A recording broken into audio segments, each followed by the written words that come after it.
Selamat siang. Pembukaan kegiatan webinar series penerapan CPKB bagi IKM Kosmetik tahun 2020 segera dimulai. Yang kami hormati, Direktur IKM Kimia, Sandang, Kerajinan, dan Industri Aneka, Ibu Insinyur E. Ratna Utarianingrum, MSI, dan seluruh jajarannya. Bapak dan Ibu narasumber webinar series penerapan CPKB, Bapak Joko Irwanto SSI APT, dan Dr. Anda Agusdini Banun Saptaningsih APT MARS, serta seluruh peserta webinar series penerapan CPKB bagi IKM Kosmetik yang kami banggakan. Assalamualaikum warahmatullahi wabarakatuh. Selamat siang dan salam sejahtera untuk kita semua. Sebelumnya, marilah kita panjatkan puji dan syukur kepada Tuhan Yang Maha Esa, karena atas karunia-Nya, kita semua diberi kesehatan jasmani dan rohani untuk mengikuti acara pembukaan webinar series penerapan CPKB bagi IKM Kosmetik. Sebelumnya, izinkan kami menyampaikan susunan acara pada siang hari ini sebagai berikut. Pertama, pembukaan. Kedua, sambutan pengarahan sekaligus membuka secara resmi. Ketiga, pemaparan materi secara panel oleh para narasumber. Keempat, diskusi dan tanya jawab. Dan terakhir, penutup. Untuk menghemat waktu, marilah kita buka acara ini dengan bacaan basmalah. Bismillahirrahmanirrahim.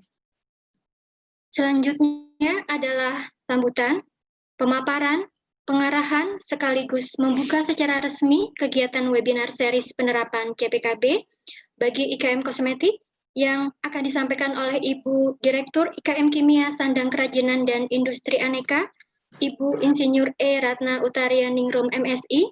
Kepada beliau kami persilahkan.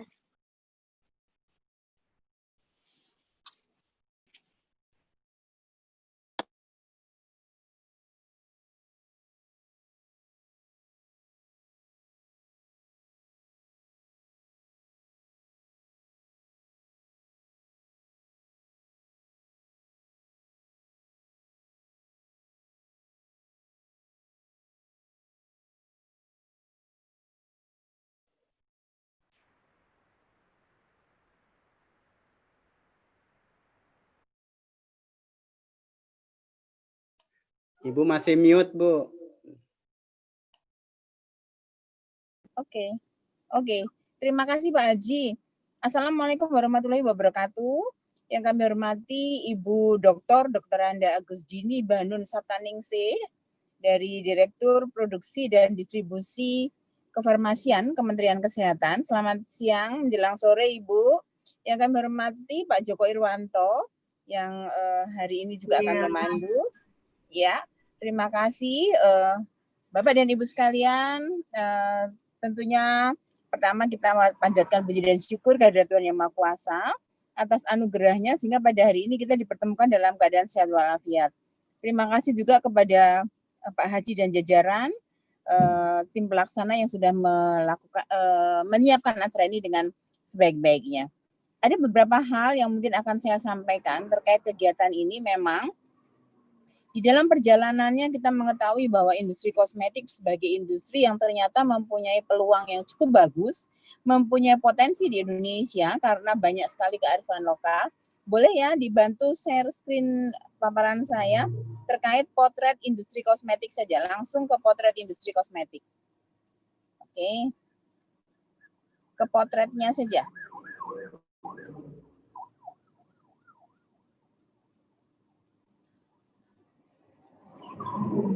Yang paparan saya, Mas. Yang paparan saya. Jadi di dalam industri kosmetik ini terlihat, boleh dibantu Mas Rudi paparan saya? Ya. Terus di potret industri kosmetik, terus ya. Next slide, terus next slide. Ya. Nah, ini yang terdata di BPS tahun 2017 bahwa ada 760 industri kosmetik dengan penyerapan tenaga kerjanya cukup banyak. Ada 75.000 orang yang terlibat langsung, sedangkan 600.000 orang itu tidak terlibat langsung. angka pertumbuhan industri kosmetik nasional tahun 2017 ini mesti diupdate memang datanya, ada 6,35%, dan proyeksinya dengan melihat apa yang ada sekarang memberikan sinyal bahwa industri ini akan bisa tumbuh mencapai 9%. Ya, next. Ini adalah kalau kita melihat kinerja industri ini. Angka ekspor dan impornya kita cukup prihatin sebetulnya, karena memang impor lebih besar dari ekspor. Jadi kalau kita lihat seperti ini, adanya minus nih kinerja ekspor industri kosmetik. Dengan angka yang cukup signifikan, kita datanya 2018, nanti akan kita perbaharui dengan angka di 2019, bahkan kalau memungkinkan saya akan coba di medium 2020. Ini dalam juta US dollar, impornya cukup tinggi. Ini pasti dirasakan oleh semua pelaku industri kosmetik, dirasakan oleh pengguna industri kosmetik, dirasakan oleh pedagang industri kosmetik, pedagang kosmetik, karena memang ternyata serbuan impor ini luar biasa. Banyak sekali impor-impor kosmetik yang masuk menjadi konsumen, dikonsumsi oleh konsumen di Indonesia. Padahal kalau kita lihat terus benar, next slide benar. Demand yang ada, pasar yang tinggi karena jumlah penduduk yang besar tadi, ini memang ada kemungkinan menimbulkan tingginya peredaran produk ilegal. Kemudian kami tahu pemerintah, dalam hari ini BPOM, dalam hal ini Kementerian Kesehatan, mempunyai komitmen yang cukup tinggi untuk melakukan penegakan dan pengawasan di lapangan. Sehingga banyak sekali terdengar bahwa banyak penyitaan produk-produk ilegal yang sebetulnya nilainya ini cukup besar. Harapannya apa sih sebetulnya? Agar industri kita, agar kosmetik di Indonesia itu sebetulnya pinginnya dipenuhi oleh industri dalam negeri saja. Banyak, karena apa? Sekarang kalau kita melihat fenomena bahwa banyak sekali industri atau startup yang ada sekarang. Banyak sekali teman-teman muda saya pada saat saya beberapa kali di lapangan, itu mereka menceritakan, Bu, saya sudah bisa membuat lipstick seri berapa warna dalam seri tersebut. Saya sudah jual ini di media sosial saya misalnya. Bu, saya sudah bisa bikin lotion. Memang startup ini adalah melakukan proses produksi, melakukan bisnisnya ini karena memang kecintaan mereka sebetulnya ke dalam industri kosmetik dan mereka melihat peluang yang ada. Jadi tidak hanya teman-teman muda saya yang pernah bertemu saya, tetapi ternyata orang-orang terkenal ya seperti artis, kemudian orang-orang yang menjadi panutan itu juga mempunyai bisnis di industri ini karena tentunya kompetitif harganya yang bisa dilakukan. Ya, next boleh. Nah, ini kalau kita sudah berbicara industri kosmetik, yang saya sering dengar, yang saya sering ketahui kalau saya bertemu dengan teman-teman adalah masalahnya cukup rumit industri kosmetik ini. Walaupun yang ngurusi ada BPOM, ada perindustrian, ada perdagangan, ada kesehatan, ada institusi yang lain berkepentingan, misalnya halal ya, BPJPH, Kementerian Agama dan sebagainya. Tetapi masalahnya juga ternyata cukup banyak. Karena yang pertama dari sisi produksi adalah bahwa 70-90% bahan baku dan bahan pendukungnya itu masih kita mempunyai ketergantungan yang cukup tinggi. Inilah kita menjadi peluang untuk melakukan substitusi impor kepada produk-produk yang sementara ini tidak bisa kita hasilkan. Karena kita tahu sebetulnya kearifan lokal kita ini cukup banyak. Saya kemarin sempat diajak Pak Haji pergi ke Lombok misalnya, ke Nusa Tenggara Barat. Di situ ternyata potensi rumput laut yang bisa dijadikan kosmetik juga cukup besar. Kemudian mohon izin, ini kemarin sertifikasi CPKB dan halal itu memerlukan investasi ya. Bagi industri kecil dan menengah memang perlu melakukan rombakan tata letak mesin, kemudian beberapa peralatan yang mesti diperbaiki lagi, ini juga memerlukan investasi. Kemudian masih ada gempuran juga di produk impor. Ini kan beberapa masalah. Tidak itu saja, karena produk ini adalah produk yang menyangkut kesehatan, yang menyangkut keamanan, keselamatan orang dalam memakainya sebagai produk yang langsung bersentuhan dengan badan, tentunya ini memerlukan regulasi, yaitu izin edar.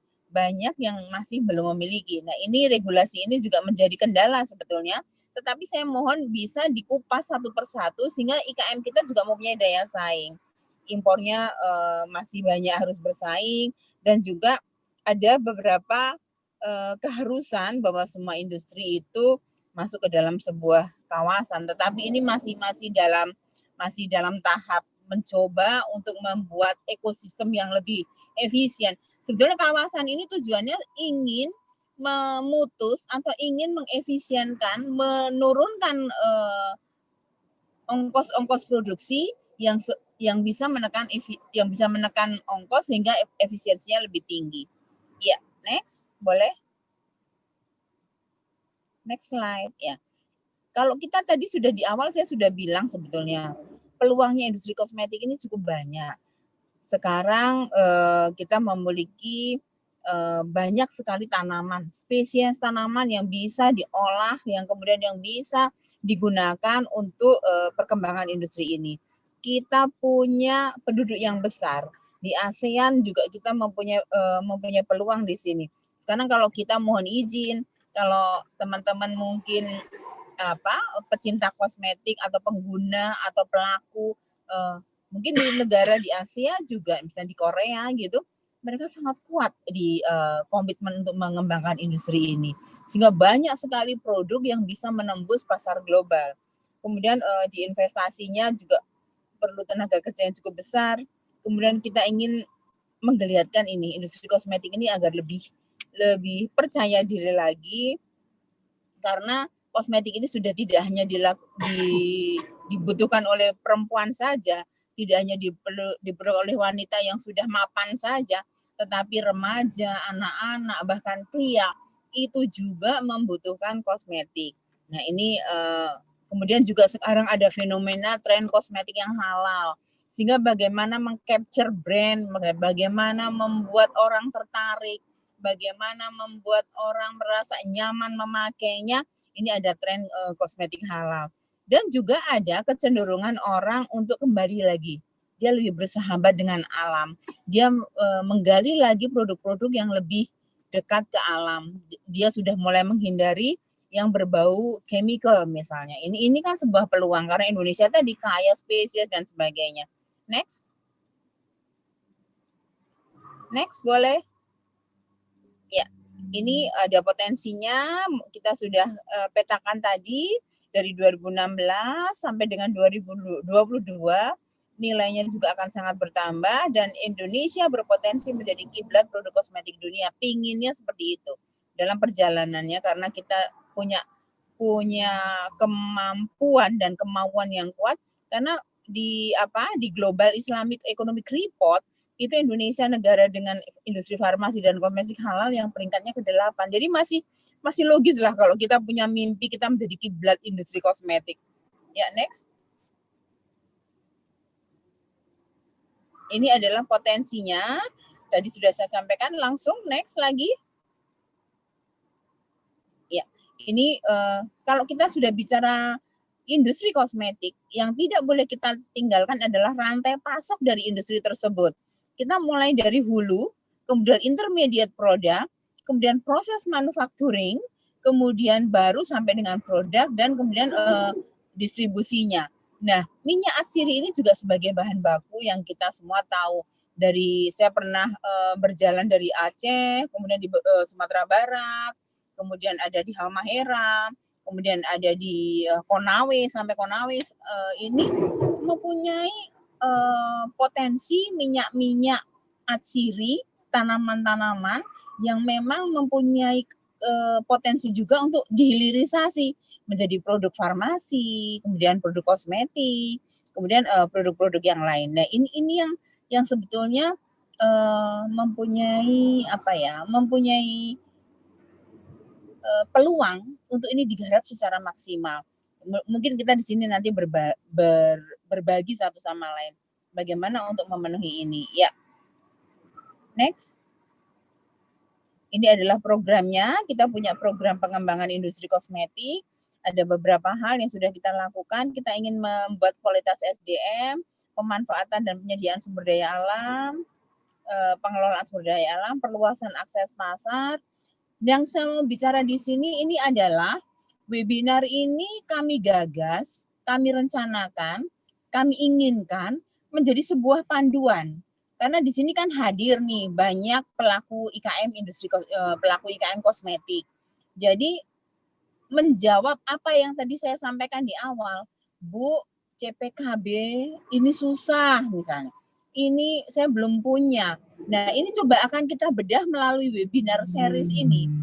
Begitu banyak persyaratan yang ada di CPKB ini, kita coba bedah satu persatu, kelompok per kelompok, sehingga semua teman-teman mempunyai persepsi yang sama dengan tenaga ahli yang mumpuni untuk bisa memenuhi kriteria regulasi tersebut. Agar teman-teman juga terbuka nih wawasannya, oh ada sekian banyak loh sebetulnya persyaratan, ada sekian banyak loh ya kelompok yang bisa kita kerjakan. Nah ini kita bedah di, ini harapannya apa? Selain meningkatkan produktivitas, juga kapasitas SDM-nya menjadi bertambah, karena dia semakin paham, kemudian dia akan semakin baik dalam berproduksi, dan dia akan memenuhi kualitas produk yang memenuhi persyaratan, sekaligus dia bisa menciptakan produk yang aman bagi pasar karena pengelolaan bisnisnya, pengelolaan produksinya sudah dilakukan secara benar. Karena cara produksi kosmetik yang baik itu betul menjadi sebuah persyaratan untuk menjaga keamanan konsumen. Ya, next. Next, ini adalah peningkatan kualitas SDM sudah kita lakukan. Mungkin hal-hal itu Bapak dan Ibu yang saya sampaikan, saya tidak akan terlalu panjang lebar. Ini adalah sebuah bentuk konkret bimbingan teknis dan pendampingan CPKB. Saya berharap teman-teman yang hadir di sini nanti akan bisa menggali sebanyak mungkin ilmu dari para narasumber, dan kiranya para narasumber juga berbesar hati untuk membagikan seluruh ilmunya, membagikan seluruh pengalamannya untuk bisa dimanfaatkan oleh para pelaku IKM.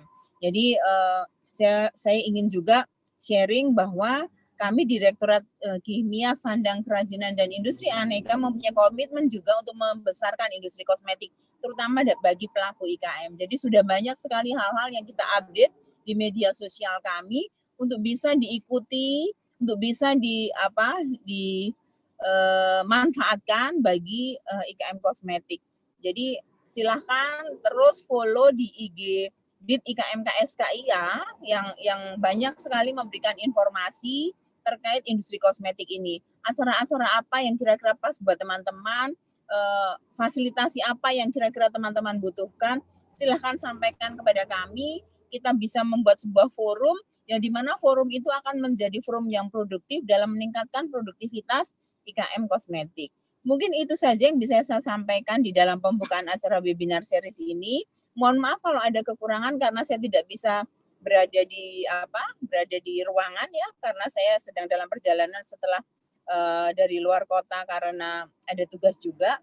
Mohon maaf, terima kasih saya sampaikan. Selamat berwebinar dengan mengucap Bismillahirrahmanirrahim. Maka webinar siang ini untuk penerapan CPKB saya nyatakan dibuka secara resmi. Terima kasih. Wabillahi taufik wal hidayah. Wassalamualaikum warahmatullahi wabarakatuh. Waalaikumsalam warahmatullahi wabarakatuh. Terima kasih kepada Ibu Direktur, Ibu Ratna atas pengarahannya, dan selamat meneruskan perjalanan ya Bu. Hati-hati di jalan Bu. Semoga selamat sampai tujuan. Siap. Terima kasih.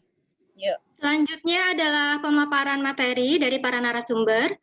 Untuk materi pertama akan disampaikan oleh Bapak Joko Irwanto, SSI APT, yang akan menyampaikan tema tentang tata cara penerbitan izin usaha industri dalam sistem OSS.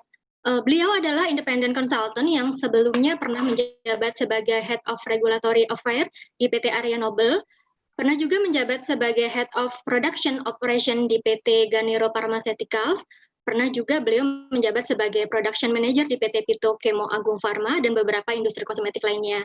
Beliau juga cukup aktif sebagai Sekretaris Eksekutif Persatuan Perusahaan Kosmetik Indonesia dan pernah juga menjabat sebagai Ketua Bidang Perindustrian di Persatuan Perusahaan Kosmetik Indonesia.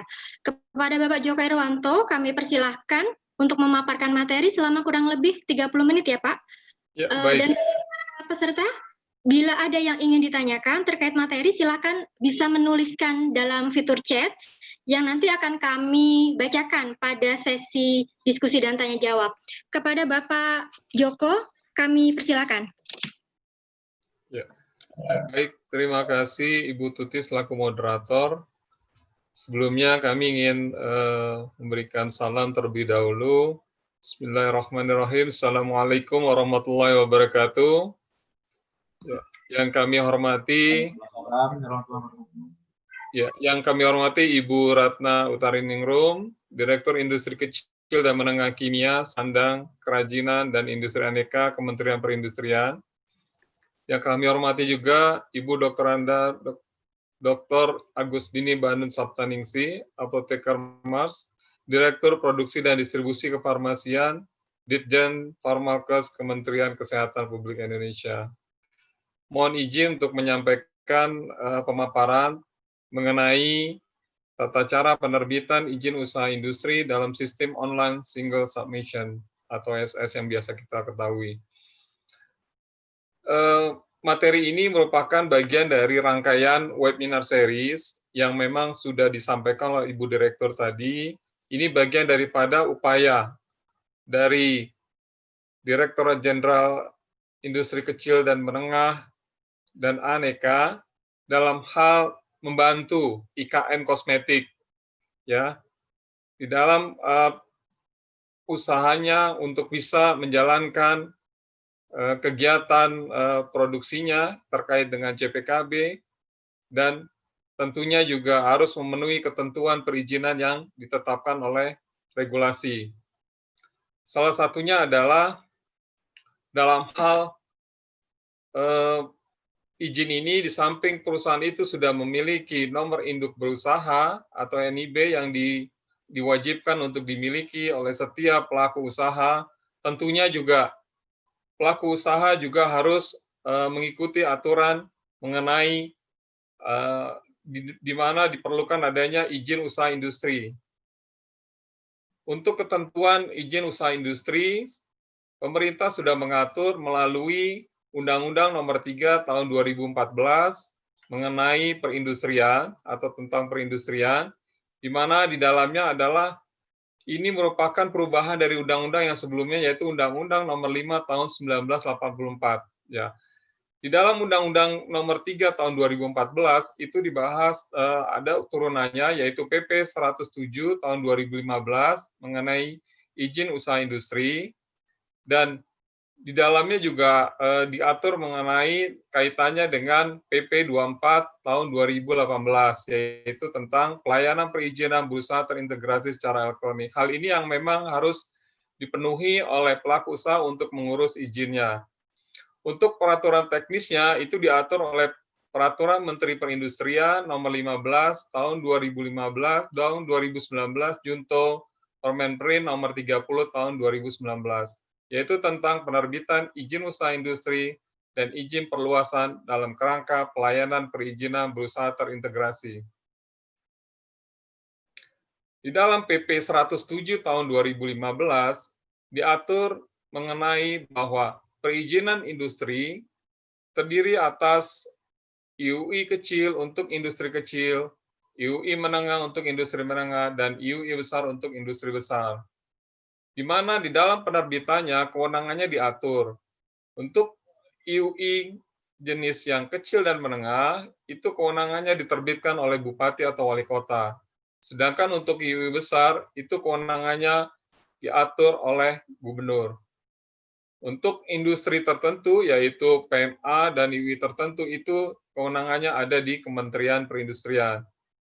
Untuk IUI, satu IUI berlaku untuk satu lokasi, dan satu KBLI 5 digit.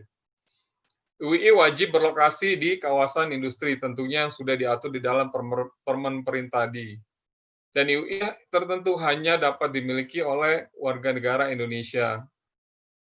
Untuk izin perluasan, tidak wajib, hanya bagi yang wajib andal di dalam kawasan industri. Di dalam PP nomor 24 tahun 2018, perizinan berusaha di dalamnya termasuk IUI dan izin perluasan sudah harus melalui online single submission. UI yang diterbitkan oleh OES baru bisa otomatis berlaku efektif apabila semua komitmen sudah terpenuhi oleh pelaku usaha, di mana terlebih dahulu harus memiliki NIB sebagai akun untuk mengakses OSS seperti yang tadi sudah kami sampaikan di awal. Untuk dalam PP 24 2018 ini sudah dihapus mengenai izin prinsip dan prosesnya sudah disederhanakan yang di mana persyaratannya sudah menjadi lebih sederhana.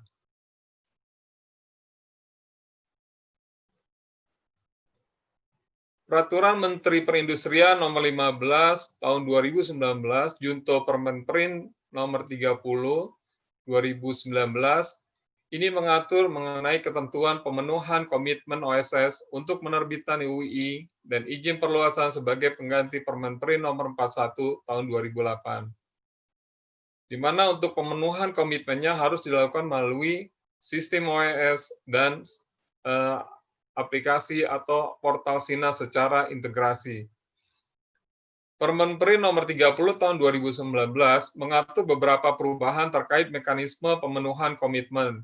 Di antaranya mengatur yaitu pengecualian surat keterangan bagi pelaku usaha IKM yang berada di luar kawasan industri. Ini adalah suatu hal yang memudahkan bagi industri IKM yang memang berada di luar kawasan industri. Untuk perubahan pelaksanaan pemeriksaan lapangan, baik itu nomenklatur, bentuk, waktu pelaksanaan, dan kekhususan bagi industri kecil. Di samping itu juga penambahan fitur whistleblowing yang diatur di dalam Permenprin Nomor 30 Tahun 2019.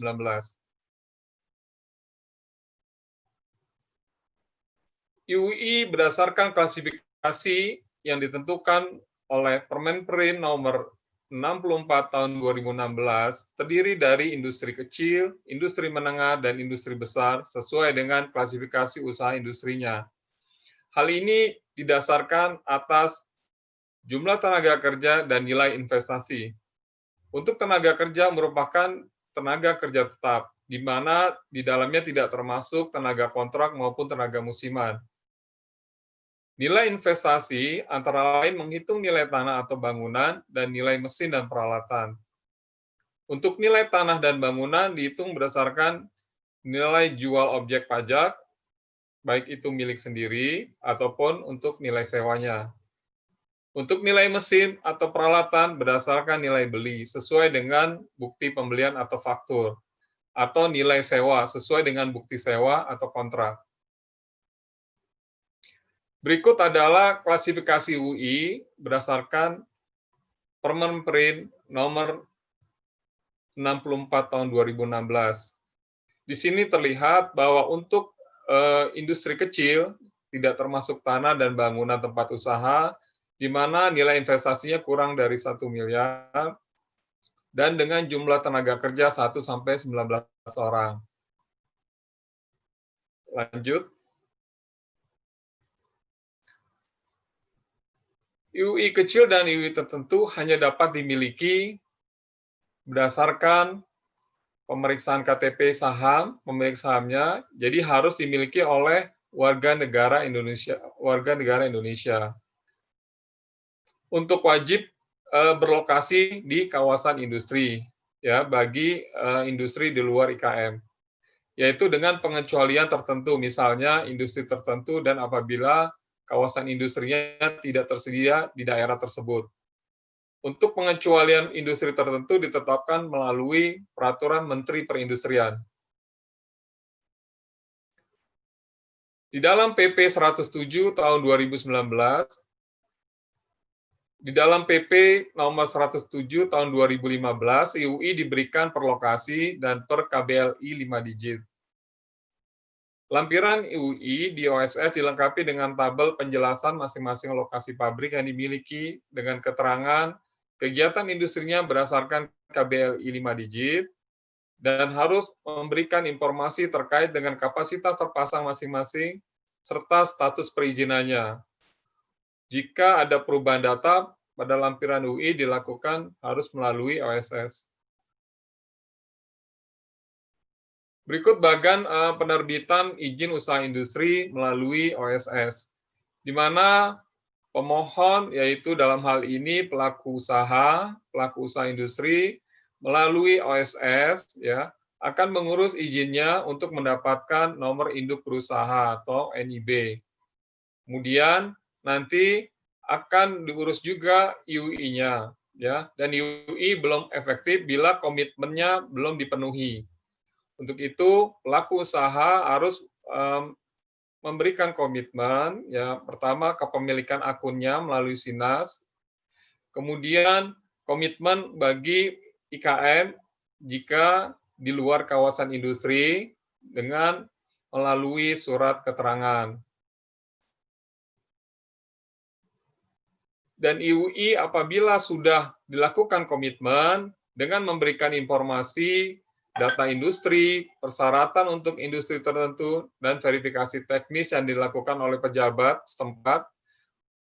Setelah dilakukan verifikasi, IUI akan diterbitkan dan berlaku efektif. Lanjut.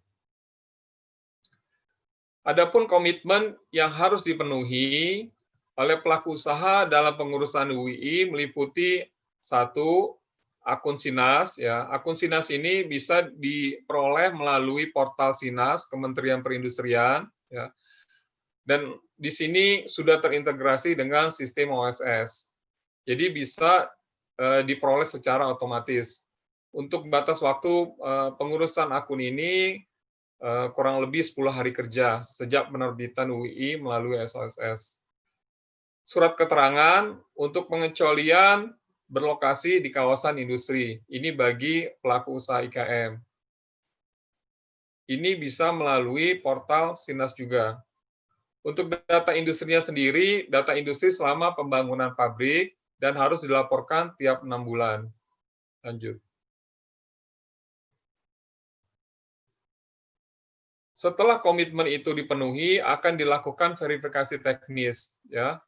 Jadi komitmen dari nomor 1 sampai dengan nomor 3 telah selesai, akan dilakukan verifikasi, di mana setelah selesai melakukan pembangunan sarana dan prasarana industrinya, telah memiliki izin lokasi yang berlaku secara efektif atau izin zonasi, dan telah memiliki izin lingkungan yang berlaku efektif, serta bagi industri tertentu telah memenuhi persyaratan sesuai dengan ketentuan peraturan. Lanjut. Untuk verifikasi teknis, prosedur yang bisa diikuti di sini komitmen setelah selesai melaksanakan pembangunan sarana dan prasarana industrinya, sudah memiliki akun SINAS, dan juga memiliki surat keterangan bagi yang di luar kawasan industri, sudah memberikan informasi terkait dengan data industri, izin lokasinya sudah efektif, serta izin lingkungan juga sudah efektif. Ini baru bisa dilakukan verifikasi. Jadi pemohon melalui akun SINAS, ya, akan diperiksa, ya, verifikasinya meliputi pemeriksaan dokumen dan pemeriksaan di lapangan. Apabila sudah sesuai dengan hasil verifikasinya, akan diterbitkan BAP atau berita acara pemeriksaan melalui SINAS. Dan nanti bisa diperoleh melalui online single submission, sehingga IUI itu bisa berlaku secara efektif. Ya, lanjut. Untuk pelaksana verifikasi teknis, di sini diatur kewenangannya. Bagi industri yang berskala kecil dan menengah, kewenangannya ada di Dinas Perindustrian Kabupaten maupun Kota. Sedangkan untuk IUI besar, pelaksanaan verifikasi teknis dilakukan oleh Dinas Perindustrian Provinsi.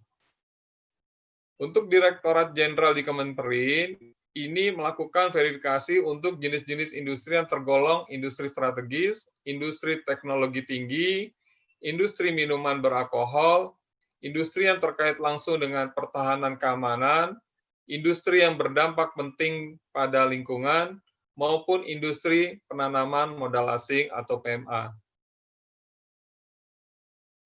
Apabila pelaku usaha melakukan perubahan, perubahannya diajukan untuk meliputi perubahan klasifikasi usaha industrinya terkait KBLI-nya, kemudian perubahan kapasitas terpasang, penambahan KBLI 5 digitnya, penambahan atau pindah lokasi.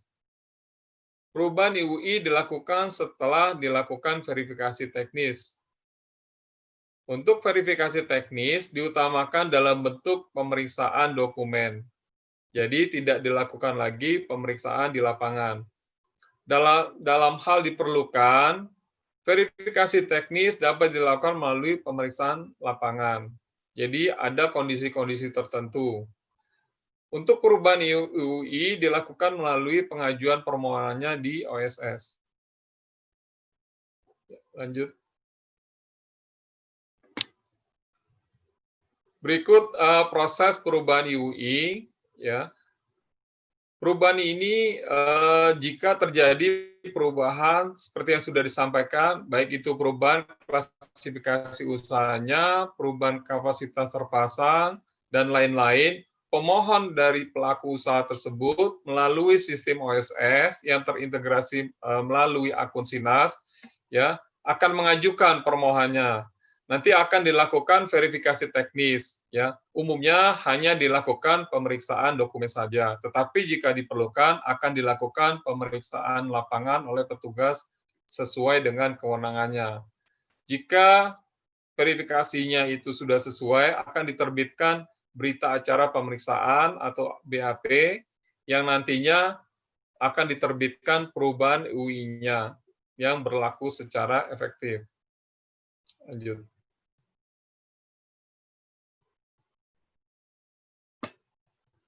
Ya, lanjut. Untuk izin perluasan, ya, di sini izin perluasan hanya bersifat sukarela. Jadi hanya wajib bagi industri yang wajib AMDAL saja, ya. Untuk komitmennya berupa telah menyampaikan data industri sesuai ketentuan peraturan perundang-undangan dan telah dilakukan verifikasi teknis.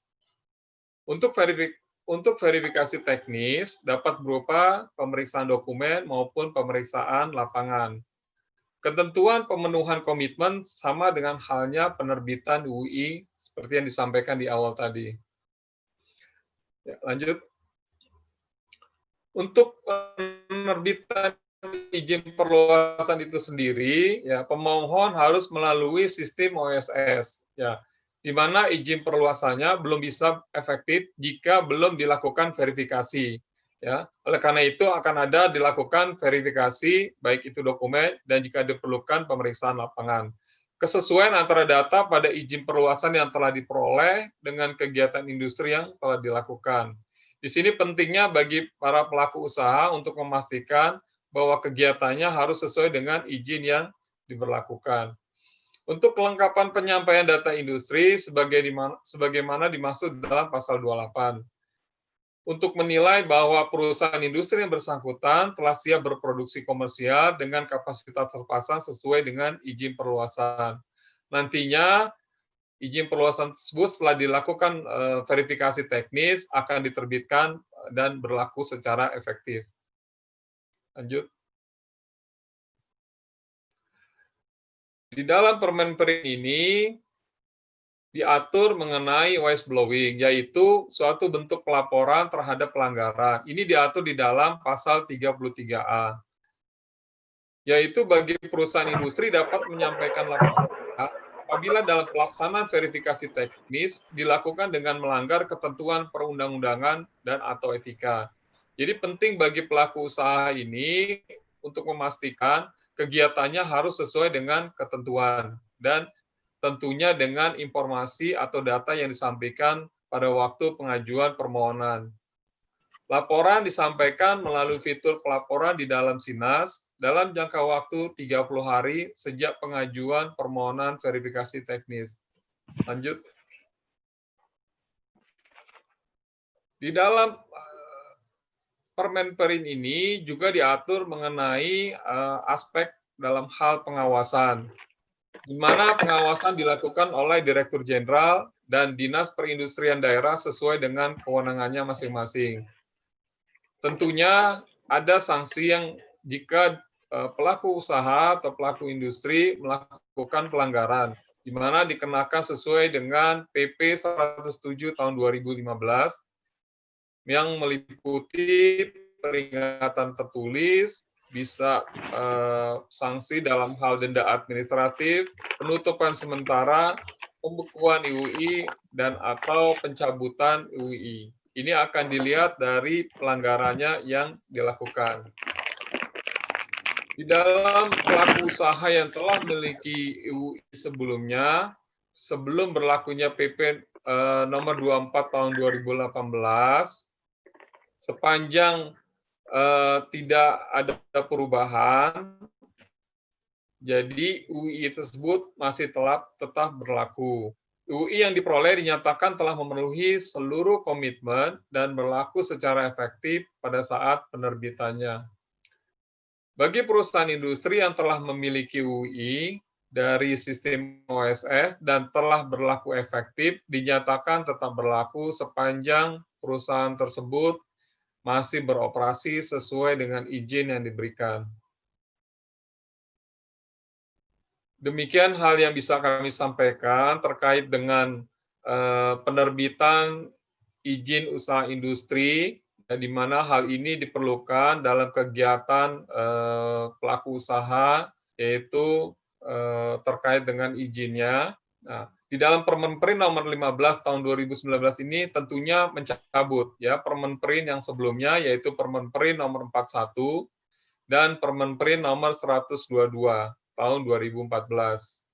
Diharapkan pelaku usaha bisa mengikuti ketentuan yang ditetapkan oleh pemerintah ya sesuai dengan undang-undang, peraturan pemerintah dan peraturan Menteri Perindustrian. Dan selanjutnya nanti pelaku usaha bisa mengurus izinnya terkait dengan izin operasional di Kementerian Kesehatan, yaitu melalui sistem OSS juga, yaitu melalui e-licensing yang nanti akan disampaikan pemaparannya oleh Ibu Agustini Banun selaku Direktur Prodis Ditjen Farmakes Kementerian Kesehatan. Dan selanjutnya nanti apabila pelaku usaha sudah memiliki izin-izin seperti NIB, IUI, sertifikat produksi, dan tentunya akan mengurus sertifikat CPKB atau SKPC, surat keterangan penerapan CPKB, dan bisa mendaftarkan produknya di Badan POM melalui notifikasi. Demikian hal yang bisa kami sampaikan terkait dengan kegiatan webinar penerapan CPKB yang berhubungan dengan perizinan. Kami akan berikan selanjutnya kepada Ibu Tuti selaku moderator. Terima kasih atas perhatiannya. Assalamualaikum warahmatullahi wabarakatuh. Waalaikumsalam warahmatullahi wabarakatuh. Terima kasih pada Bapak Joko atas pemaparannya. Selanjutnya, pemaparan yang kedua akan disampaikan oleh Ibu Dr. Anda Agustini Banun Saptaningsih, APT MRS. Sekilas biodata beliau akan kami bacakan. Pendidikan terakhir beliau adalah di S3 Fakultas Kedokteran Universitas Gadjah Mada. Jabatan beliau terakhir adalah sebagai Direktur Produksi dan Distribusi Kefarmasian Kementerian Kesehatan. Pengalaman berorganisasi beliau saat ini masih menjadi Dewan Pakar Pengurus Ikatan Apoteker Indonesia periode tahun 2018 sampai tahun 2022. Penghargaan yang pernah diraih adalah Satya Lencana Karya Satya ke-20 tahun dari Presiden Republik Indonesia di tahun 2016. Kepada beliau, Ibu Dr. Agustini Banun Saptaningsih, APT MARS, kami persilahkan.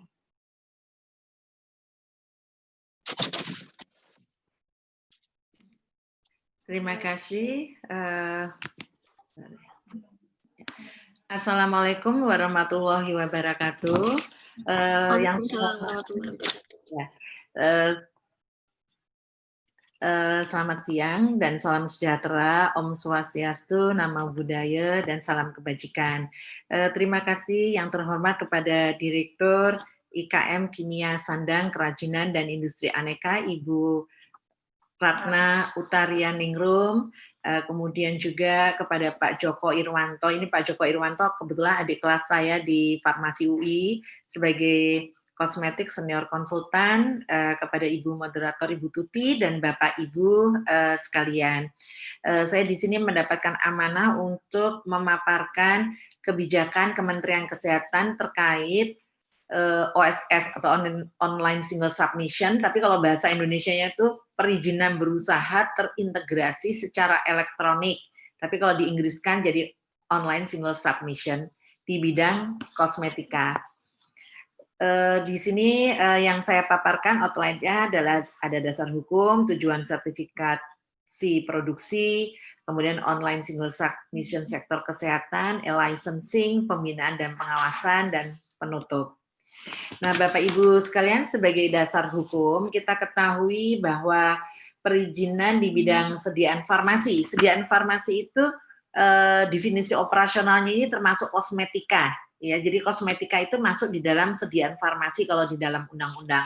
Nah, di dalam Undang-Undang Nomor 36 Tahun 2009 tentang Kesehatan, di pasal 99 itu dikatakan bahwa masyarakat diberi kesempatan yang seluas-luasnya untuk mengolah, memproduksi, mengedarkan, mengembangkan, meningkatkan, dan menggunakan sediaan farmasi yang dapat dipertanggungjawabkan manfaat dan keamanannya. Artinya bahwa pemerintah ini adalah memberi kesempatan juga kepada industri kecil menengah, ya, usaha kecil menengah, kepada UMKM semuanya untuk mengolah, memproduksi, mengedarkan, mengembangkan dan meningkatkan sediaan farmasi. Tapi ingat bahwa sediaan farmasi itu yang dapat dipertanggungjawabkan manfaat dan keamanannya. Kemudian di PP nomor 72 tahun 1998 tentang pengamanan sediaan farmasi, di pasal 2 ayat 1 itu juga dibunyikan bahwa sediaan farmasi dan alat kesehatan yang diproduksi dan atau diedarkan harus memenuhi persyaratan mutu, keamanan, dan kemanfaatan. Dan kemudian juga ayat 2-nya persyaratan mutu, keamanan, dan kemanfaatan sebagaimana dimaksud dalam ayat 1 untuk sediaan farmasi yang berupa kosmetika sesuai dengan persyaratan dalam buku Kodeks Kosmetika Indonesia yang ditetapkan oleh Menteri. Kemudian juga di PP tersebut di pasal 49 masyarakat memiliki kesempatan untuk berperan serta yang seluas-luasnya dalam mewujudkan perlindungan masyarakat dari bahaya yang disebabkan oleh penggunaan sediaan farmasi dan alat kesehatan yang tidak tepat dan atau tidak memenuhi persyaratan mutu, keamanan, dan pemanfaatan. Dan kemudian pasal 50-nya peran serta masyarakat diarahkan untuk meningkatkan dan mendayagunakan kemampuan yang ada pada masyarakat dalam rangka pengamanan sediaan farmasi dan alat kesehatan. Nah, Bapak Ibu sekalian, Presiden Republik Indonesia melalui Impres nomor 6 tahun 2016, di situ ada percepatan pengembangan industri farmasi dan alat kesehatan. Tujuannya adalah salah satunya tujuannya adalah menyederhanakan sistem dan proses perizinan. Kemudian muncullah Perpres nomor 91 tahun 2017 tadi seperti juga sudah diutarakan oleh Pak Joko tentang percepatan pelaksanaan berusaha, yaitu mempercepat dan mempermudah pelayanan untuk berusaha melalui penerapan teknologi informasi melalui online single submission.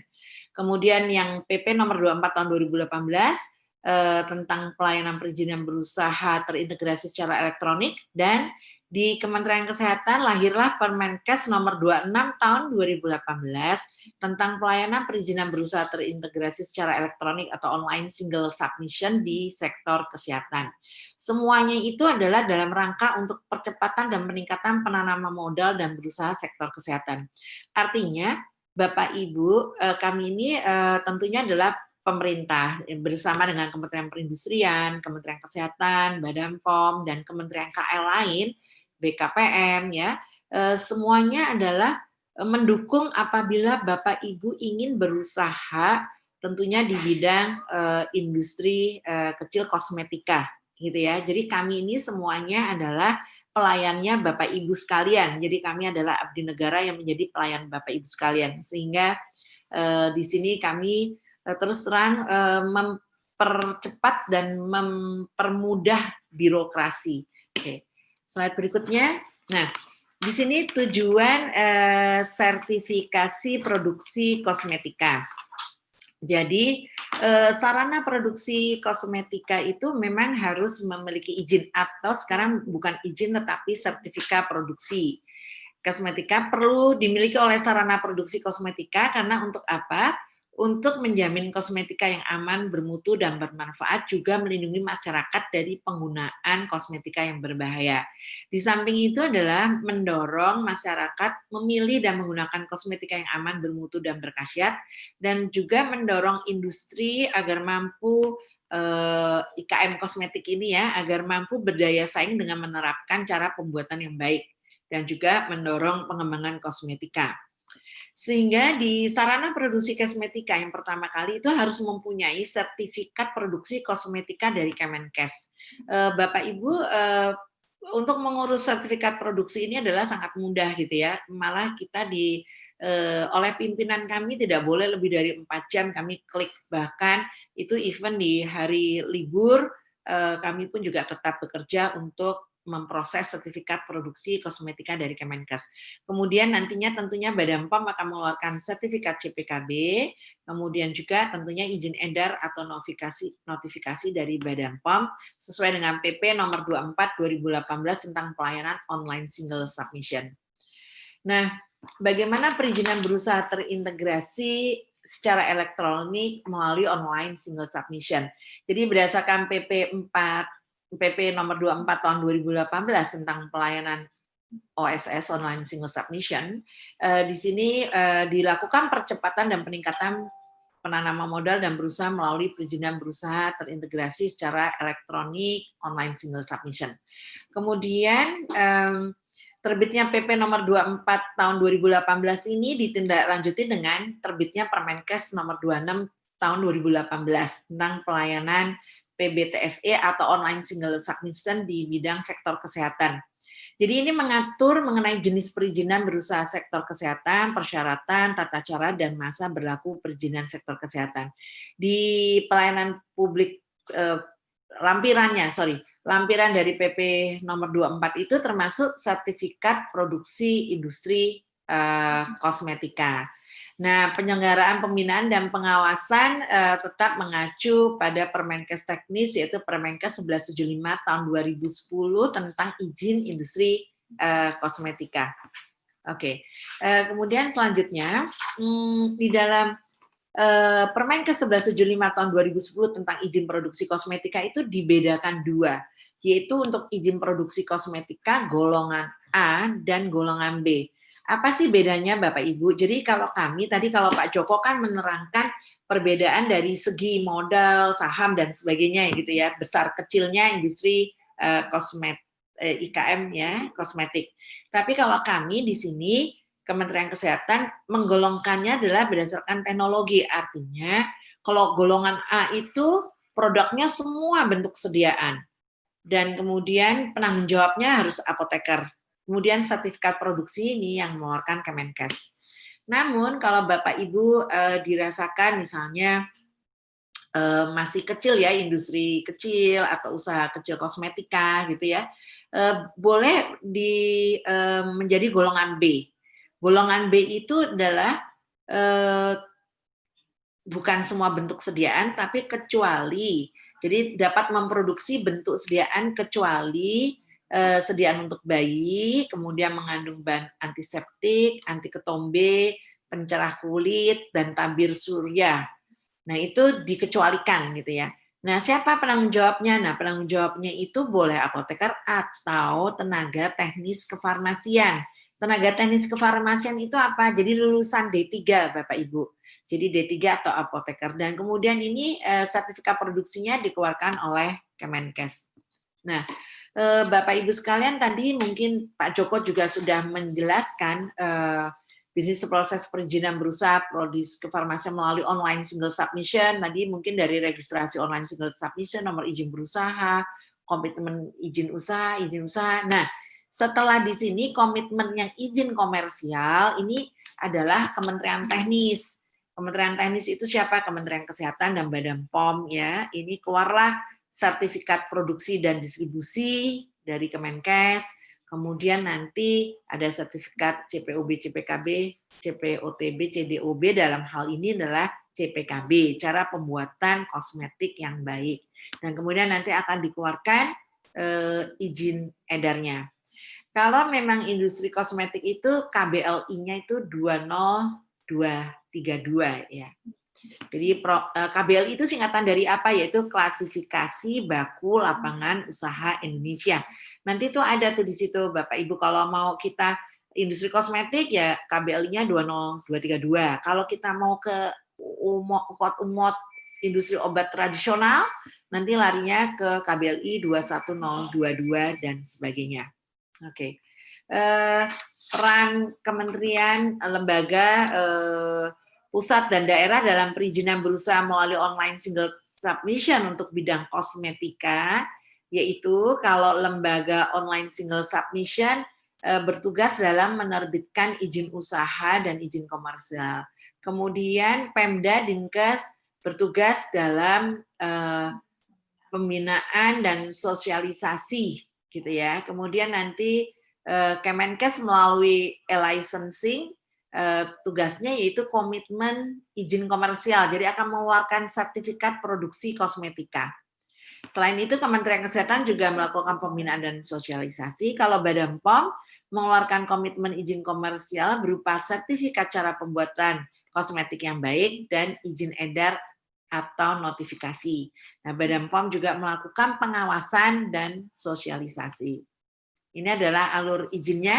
Dulu Bapak Ibu ketika ingin setelah menyelesaikan proses perizinan di online single submission berupa NIB ini ya dan izin usaha hingga berlaku efektif, dilanjutkan dengan proses perizinan berupa izin komersial. Nah, izin komersial ini dulu Kementerian Kesehatan mengeluarkan sertifikat produksi itu adalah lebih dari 14 hari kerja, tapi sekarang 4 hari kerja itu sudah terbit apabila Bapak Ibu sudah memenuhi semua persyaratannya lengkap. Ini adalah 4 hari kerja itu sudah terbit. Kemudian kalau Badan POM nanti pemenuhan sertifikat CPKB dan notifikasi izin edar. Nah, tentunya 4 hari kerja ini adalah setelah berkas lengkap, setelah persyaratan diterima sesuai dengan lengkap, dan juga dengan komitmen pemenuhan persyaratan sertifikat produksi dan CPKB. Oke. Nah, ini alur e-licensing. Nah, di Kementerian Kesehatan kami untuk mempermudah Bapak Ibu sekalian, kita mempunyai e-licensing yang terintegrasi dengan online single submission. Jadi tadi registrasi online single submission untuk nomor izin berusaha, izin komersial, operasional, itu semuanya di website online single submission, sehingga online single submission itu menerbitkan izin komersial atau operasional dengan komitmen pemenuhan sertifikasi standar. Jadi di sini nanti ngalir kalau udah ada NIB izin usaha lari ke sini, izin komersial atau operasional, kemudian itu automatically nyambung dengan registrasi di e-licensing punyanya Kementerian Kesehatan atau ellik.binfar.kemkes.go.id. Kemudian ini bisa permohonan baru ataupun pembaruan atau perubahan proses sertifikasi dan kemudian langsung upload data sertifikat ke online single submission. Ini semuanya Bapak Ibu tidak usah datang ke Kementerian Kesehatan, semuanya adalah sama yaitu online semua. Sampai juga diterimanya sertifikat ini tidak usah diambil karena itu langsung akan mengalir ke emailnya Bapak Ibu sekalian. Ini ada persyaratan permohonan sertifikat produksi kosmetika, ada scan asli KTP, scan asli MPWP dan sebagainya, gitu ya. Nanti bisa dibaca sampai ke nomor 13. Kemudian ini contoh sertifikat produksi yang kami keluarkan dari Kementerian Kesehatan. Ini hanya ilustrasi ya. Bentuknya seperti ini dan kemudian tanda tangannya e-signature, artinya tidak ditandatangani basah oleh dirjen kami, tapi semuanya sudah e-signature dan barcode-nya ini sudah terintegrasi juga oleh Badan Intelijen ya. Jadi Badan Sandi Negara, mohon maaf, Badan Sandi Negara, sehingga Bapak Ibu tidak usah mengambil ke Kementerian Kesehatan lagi. Kemudian tadi menyambung mungkin dari mendukung datanya Ibu Ratna Utarianingrum. Jadi kita selama ini per Juni 2020 sudah menerbitkan sertifikat produksi sampai akhir Juni 2020 ini adalah 737 sertifikat produksi kosmetika. Dan tingkat pertumbuhan industri kosmetika alhamdulillah di tahun, kalau kita melihat ya, kalau dilihat dari totalnya tentunya meningkat 474 sampai 737. Walaupun sekarang 2020 kan karena masih Juni ya Bapak Ibu, sekarang masih 46 karena kan ini masih bulan Juni. Alhamdulillah nanti insya Allah kita doakan begitu sampai Desember ini jumlahnya bisa melebihi di 2019. Kita berdoa bersama. Oke, slide berikutnya. Untuk data industri kosmetika golongan A dan golongan B, rupanya data per Juni 2020 kita lebih banyak industri kosmetika golongan A.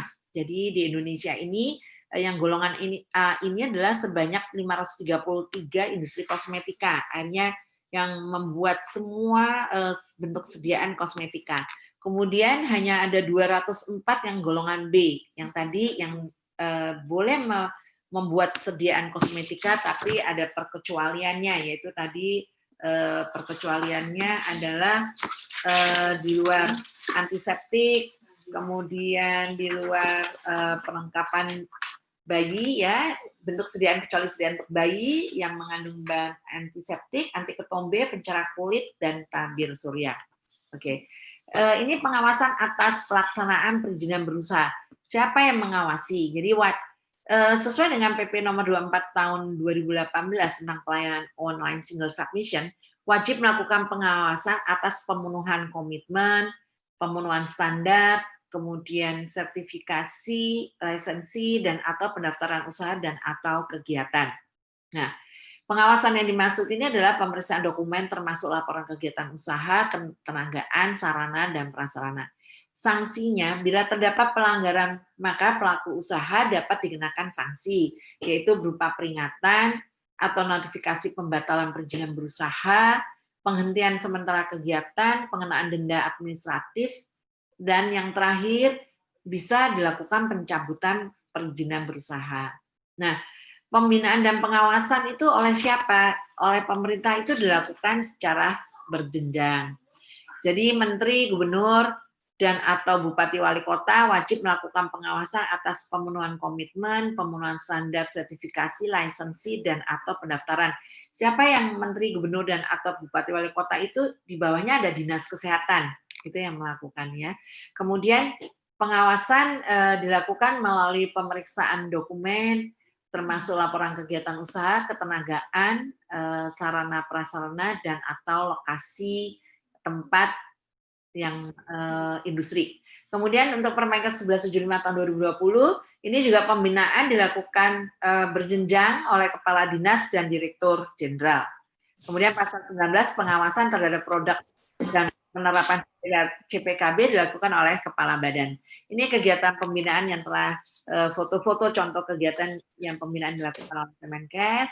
Dan sebagai penutup tentunya perlunya pemahaman semua stakeholder terkait PP nomor 24 tahun 2018 tentang pelayanan perizinan berusaha terintegrasi secara elektronik, itu bahasa Indonesia, atau online single submission, dan Permenkes nomor 26 tahun 2018 tentang pelayanan perizinan berusaha terintegrasi secara elektronik sektor kesehatan. Industri kosmetika perlu melakukan persiapan administratif berupa dokumen-dokumen yang dibutuhkan untuk di-upload ke sistem dalam rangka pemutakhiran data dan permohonan sertifikat produksi kosmetika. Pemerintah khususnya Dinas Kesehatan Provinsi, Dinas Kesehatan Kabupaten Kota, KL terkait ya, ada Kementerian Perindustrian, BUMN, Kementerian Kesehatan, Badan POM, dan asosiasi industri diharapkan dapat mensosialisasikan pelaksanaan perizinan berusaha terintegrasi secara elektronik. Demikian, terima kasih yang dapat kami sampaikan. Saya kembalikan ke Ibu Tuti sebagai moderator. Terima kasih. Terima kasih kepada Ibu Dr. Agus Dini Banun Saptaningsih atas pemaparannya. Saat ini adalah kesempatan bagi peserta Bapak Ibu IKM Kosmetik untuk bisa mengajukan pertanyaan, karena ini adalah kesempatan yang sangat berharga ya bagi Bapak Ibu bertemu langsung dengan para pakar. Dan Bapak Ibu IKM Kosmetik ini adalah termasuk yang beruntung bisa terpilih menjadi peserta webinar series penerapan CPKB oleh Ditjen IKMA. Kami informasikan bahwa peserta yang mendaftar kegiatan ini mencapai 100 orang dari seluruh Indonesia. Dan yang kami seleksi untuk kali ini mencapai 50 peserta. Silakan Bapak Ibu IKM Kosmetik, bila ada yang ingin ditanyakan bisa langsung mengajukan di unmute atau boleh menuliskan dalam chat di fitur Zoom ini. Tadi ada satu permintaan dari salah satu peserta untuk menanyakan apakah materinya diberikan. Nanti kami panitia akan men-share seluruh materi yang pada webinar ini melalui grup yang sudah dibuat. Lalu tadi juga ada satu pertanyaan dari Ibu Rosa Komalasari dari WBR Natural. Mohon dijelaskan kembali cara pengurusan izin industri kosmetik golongan B. Mungkin Ibu minta diperjelas, mungkin bisa disampaikan kembali Bapak dan Ibu. Terima kasih. Sambil menunggu pertanyaan berikutnya.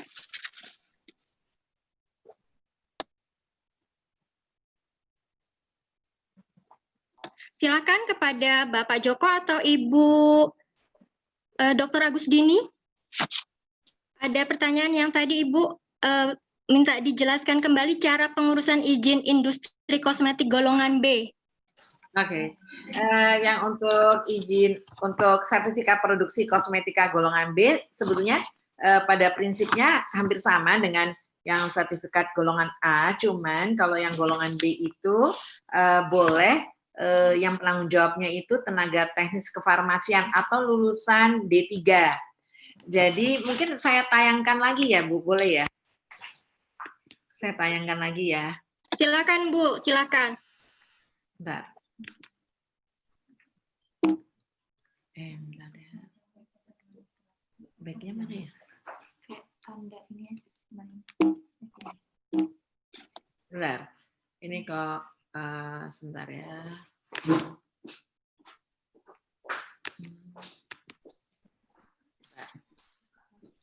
Buka ini sebentar. Oke. Jadi kalau kita ngelihat tadi di slideshow-nya sebentar ya. Nah, ini.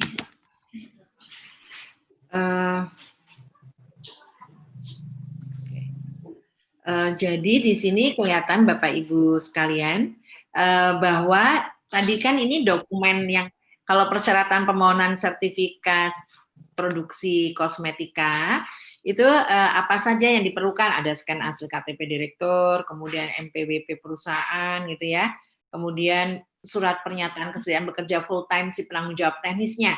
Jadi penanggung jawab teknisnya itu tidak usah apoteker, tapi boleh S1 atau sederajat untuk tenaga teknis kefarmasiannya, boleh D3 kan, tenaga teknis kefarmasian itu boleh D3.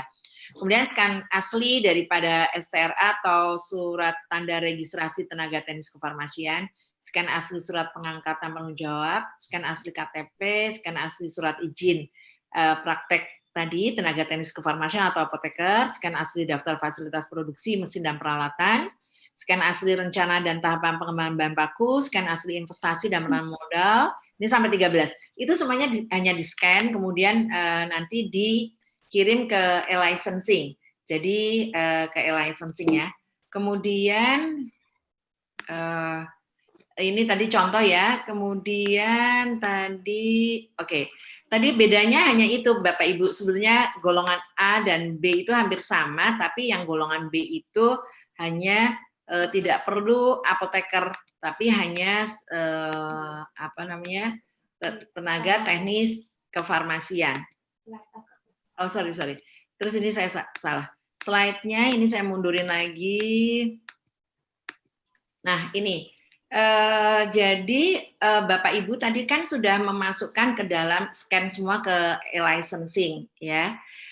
Nanti itu kita cepatnya prosesnya cepat kalau Bapak Ibu semua sudah mencantumkan scan tersebut, kemudian itu 4 hari kerja sertifikat sudah keluar Bapak Ibu gitu.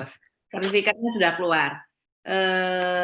Kita memang diminta oleh pimpinan bahwa 4 hari kerja ini sertifikat produksi sudah diterima. Nah, Bapak Ibu nanti di chat nanti akan saya berikan nomor handphone penanggung jawab daripada handphone hotline ya yang bisa dihubungi oleh Bapak Ibu secara teknis gitu ya.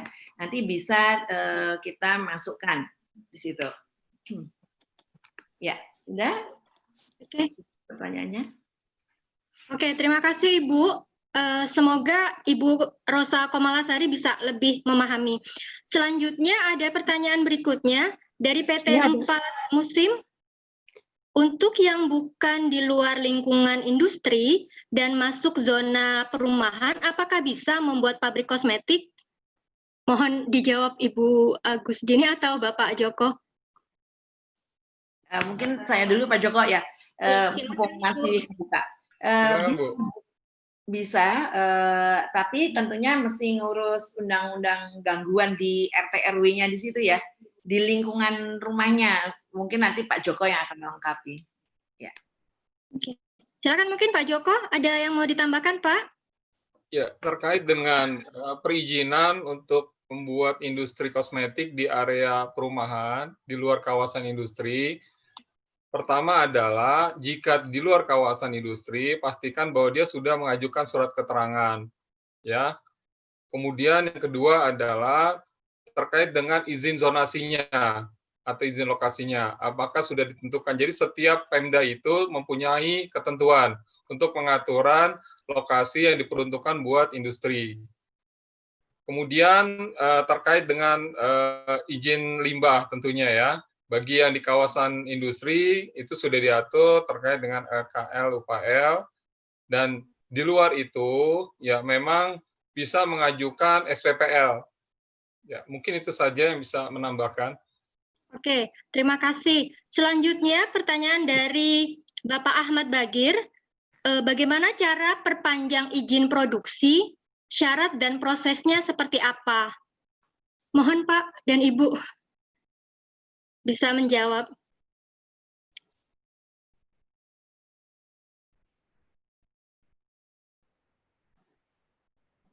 Masih di mute, Bu. Mohon maaf Bu, boleh diulang lagi pertanyaannya? Iya, bagaimana cara memperpanjang izin produksi, syarat dan prosesnya seperti apa? Oke, sama Bu, persyaratan dan prosesnya sama. Kan kalau memperpanjang izin proses produksi kan bisa kadang-kala direkturnya ganti atau mungkin nanti apotekernya ganti. Jadi tetap saja tadi hanya scan yang 13 tadi itu. Dan kemudian nanti di surat permohonannya harus disebutkan apakah itu untuk mengurus baru, sertifikat produksi baru, atau hanya perpanjangan atau perubahan atau adendum gitu. Ya, nanti dipilih di aplikasinya bisa Bu. Gitu. Oke, baik. Ini dari Pak Joko, ada yang mau ditambahkan Pak Joko? Kalau terkait dengan izin produksi, ini memang lebih ke Kementerian Kesehatan, karena diperlukan di sana bukan izin sebenarnya, tapi adalah sertifikat produksi kosmetik. Jika memang ada perubahan, seperti yang tadi disampaikan oleh Ibu Agus Dini, harus dilaporkan sesuai dengan persyaratan. Kalau untuk izin usahanya tadi sudah disampaikan di awal, kalau ada perubahan terkait dengan data industrinya memang harus dilaporkan untuk dilakukan verifikasi teknis oleh pejabat yang mempunyai kewenangan. Oke, Oke, baik. Terima kasih Pak Joko. Ini ada cukup banyak pertanyaan ya Bapak, jadi mohon maaf kalau saya agak maraton ya Pak ya. Pertanyaan berikutnya dari Ibu Dewi Cahayani. Bapak Ibu pemateri, saya ingin bertanya, untuk perizinan mana yang perlu lebih dulu diurus? IUI atau CPKB Badan POM? Mungkin izin saya ingin Iya, silakan. menjelaskan sedikit terkait dengan perizinan. Jadi pemerintah sekarang sudah mengatur tadi bahwa ada diatur mengenai undang-undang dan peraturan pemerintah terkait dengan perizinan secara OSS atau terintegrasi secara elektronik. Itu adalah sesuatu hal untuk memudahkan, di mana pelaku usaha pada prinsipnya harus mempunyai nomor induk berusaha. Setelah itu komitmen yang perlu dilakukan, ya. Jadi bukan izin lagi, tapi komitmen untuk pemenuhannya. Salah satunya adalah untuk izin usaha industri. Ya, di sini peran dari pemerintah melalui Kementerian Perindustrian untuk melakukan verifikasi terhadap kesiapan industrinya.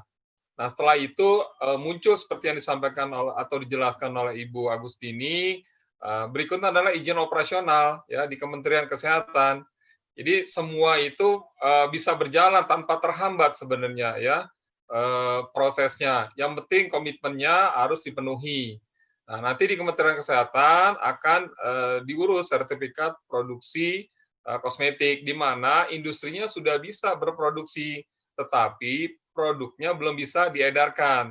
Jadi harus ada izin operasional lain yang dibutuhkan, yaitu izin terkait dengan sertifikat CPKB untuk mendaftarkan notifikasi atau izin edar kosmetik di Badan POM. Di sini Badan POM bukan hanya mempersyaratkan sertifikat CPKB, tapi bagi pelaku usaha sudah juga bisa menggunakan SKPC, yaitu Surat Keterangan Penerapan CPKB. Jadi ini urutan untuk proses perizinan di industri kosmetik.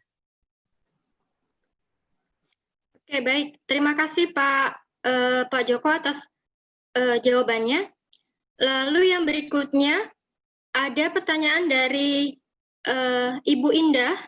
Ini kemungkinan dari Civitas Akademika di Universitas Sudirman. Terima kasih atas paparannya. Mohon dijelaskan apakah ada pengalaman perizinan yang dilakukan di sebuah inkubator suatu universitas.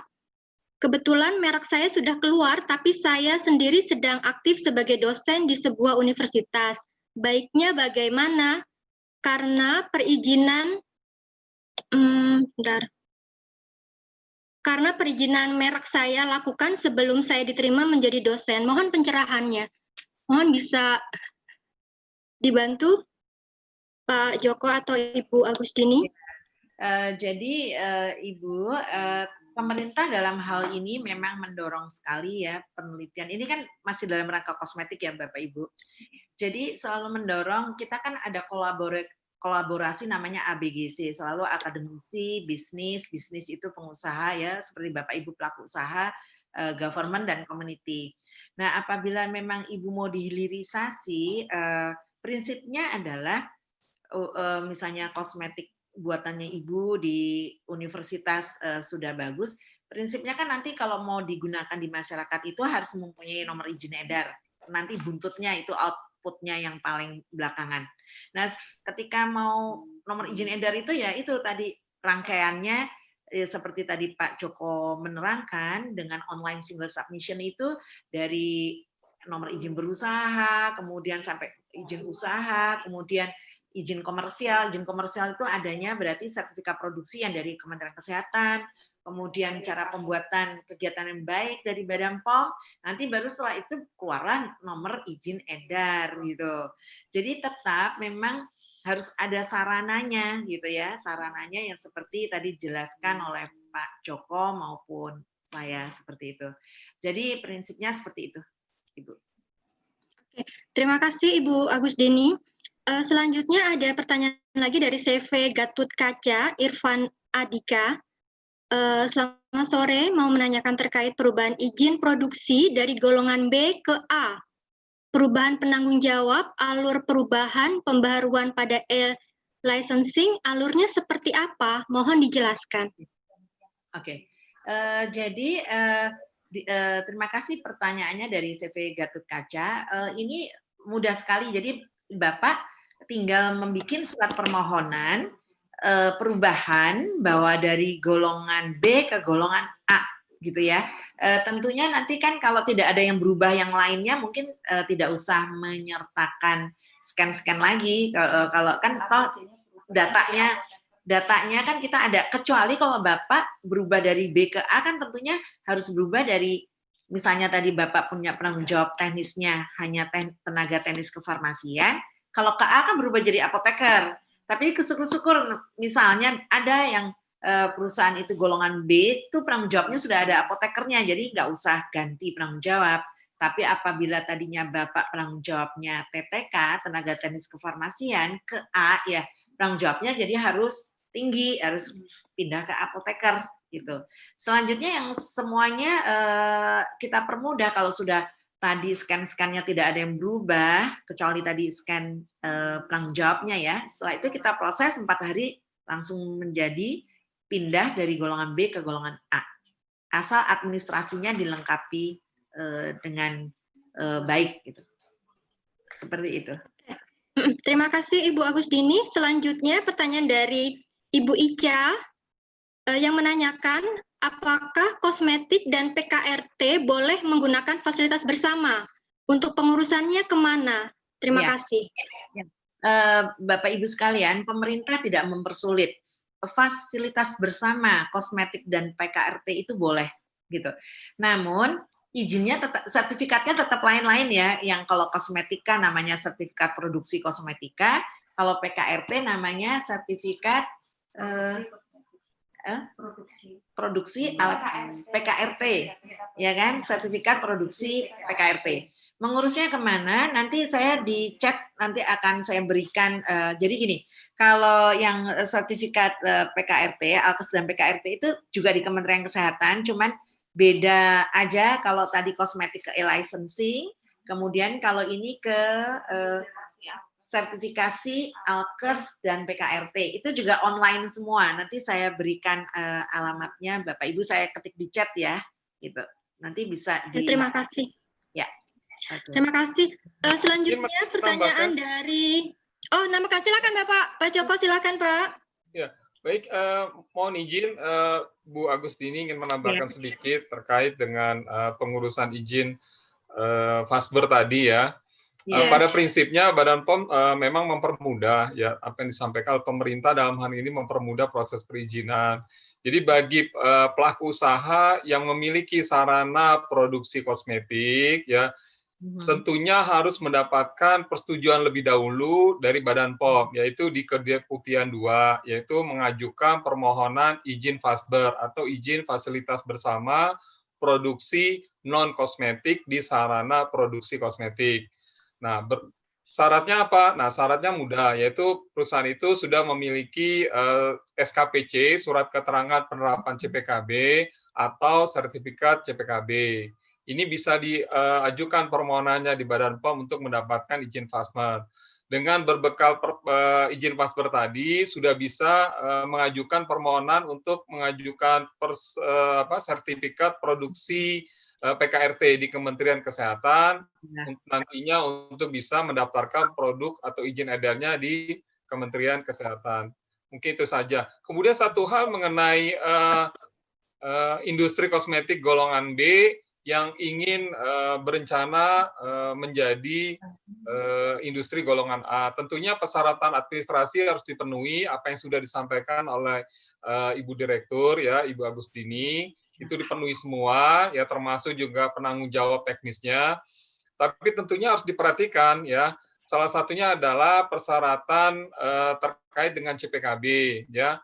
Bahwa aspek untuk CPKB di golongan B tentunya minimal adalah sanitasi hygiene dan dokumentasi. Sedangkan untuk masuk ke golongan A, ke-13 aspek CPKB harus sudah bisa diterapkan. Mungkin itu tambahan dari kami. Terima kasih. Oke. Terima kasih Bapak Joko atas tambahannya. Selanjutnya pertanyaan dari Ibu Kristina Hadinata. Kapankah kami bisa ajukan denah bangunan apakah bisa diajukan paralel dengan pengurusan izin usaha? Silakan. Baik, ya. Jadi bagi pelaku usaha ya yang berencana untuk mengajukan izin usaha, tentunya di awal sudah membuat perencanaan lebih dahulu. Nah, di antaranya adalah sudah membuat layout atau denah bangunannya. Nah, ini tentunya kewenangannya ada di Badan POM untuk persetujuan denah atau layout pabrik kosmetik atau industri kosmetik. Nah, itu bisa dilakukan secara paralel, jadi tidak perlu harus menunggu. Yang penting pada saat nanti proses pembangunan, denah itu harus sudah disetujui, sehingga tidak terjadi ketidaksesuaian pada saat dilakukan verifikasi. Ya, terima kasih. Baik, selanjutnya pertanyaan dari Hendra Dinata. Jika sudah memiliki surat keterangan CPKB, kemudian mau mengurus sertifikat CPKB, bagaimana caranya? Monggo silahkan Bapak atau Ibu yang akan menjelaskan. Bapak, Pak Joko aja. Oh, baik Bu, ya. Mohon izin ya Bu Dini ya. Jadi saya memberikan informasi. Mungkin ini kewenangannya ada di Badan POM sebenarnya ya, tapi kami tentunya sudah banyak menjalin komunikasi dengan Badan POM terkait dengan pengurusan izin CPKB bagi perusahaan atau pelaku industri yang sudah memiliki SKPC, surat keterangan penerapan CPKB, bisa mengajukan sertifikat CPKB-nya ya. Tentunya permohonan ini saat ini Badan POM bisa melalui email ya ke Badan POM. Beberapa waktu yang lalu kami sudah sampaikan tuh alur prosesnya ya, bahwa dengan pengajuan permohonan ke Badan POM untuk sertifikasi CPKB nanti akan diproses ya. Tentunya butuh waktu ya, butuh waktu untuk mengajukan permohonan ini, dan nanti akan diminta oleh Badan POM persyaratan dokumen apa saja. Dalam hal terjadinya pandemi COVID-19 ini, Badan POM sudah melakukan penyederhanaan untuk proses sertifikasi CPKB, di mana di Badan POM hanya dilakukan audit dokumentasi saja, baik itu dokumen protap, logbook, maupun foto-foto kegiatan, yang nanti mereka akan melakukan evaluasi. Nah, Badan POM nantinya akan mengeluarkan conditional approval ya, jadi persetujuan dengan syarat ya, dan ini berlaku selama 1 tahun. Dan tentunya ini akan bisa dipakai bagi pelaku usaha yang bersertifikat CPKB ini bisa untuk melakukan proses toll manufacturing. Demikian penjelasannya. Oke, terima kasih. Kita agak maraton ya nih Bapak Ibu karena pertanyaannya masih cukup banyak. Alhamdulillah animo peserta luar biasa. Berikutnya pertanyaan dari Severena di Semarang. Saya memproduksi sabun lerak dan sekarang membuat sampo serta masker wajah. Apakah harus terpisah dengan produksi sabun lerak cair? Semua produk saya bahan dasarnya dari lerak. Mohon penjelasannya atau pencerahannya Bapak Ibu narasumber.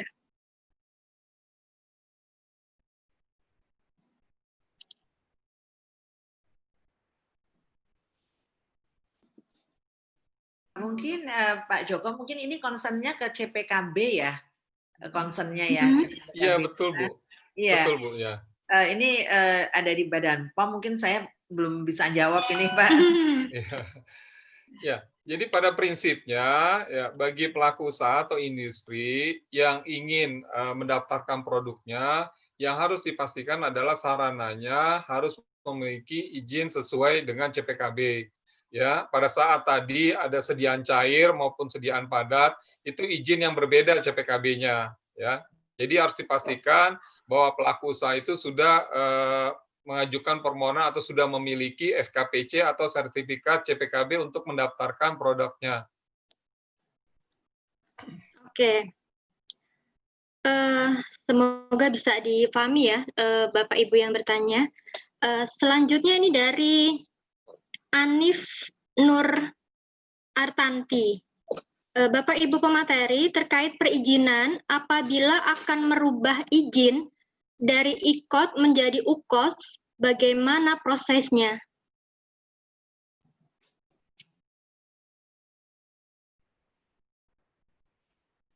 Mungkin Ibu Bapak Ibu, Agustini ya. ya.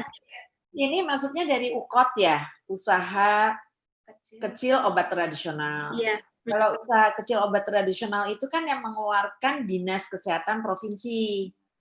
Nah, kemudian kalau mau pindah ke IKOS, ya mungkin UKOT-nya mesti dicabut dulu kan, itu di Dinas Kesehatan Provinsi. Sementara kalau industri kosmetik ini mengurus sertifikat produksi kosmetik itu di Kemenkes.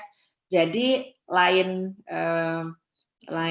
apa namanya tempatnya dan mungkin lain persyaratannya gitu.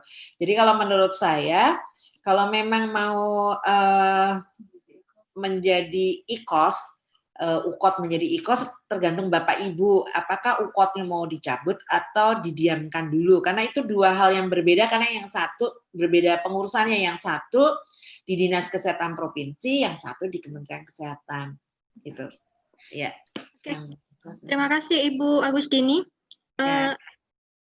Selanjutnya dari Saudara Ferry ingin menanyakan untuk produksi kosmetik home industri mikro dari bahan rempah-rempah untuk perizinan apa memang harus Badan POM atau cukup UMOT saja? UMOT.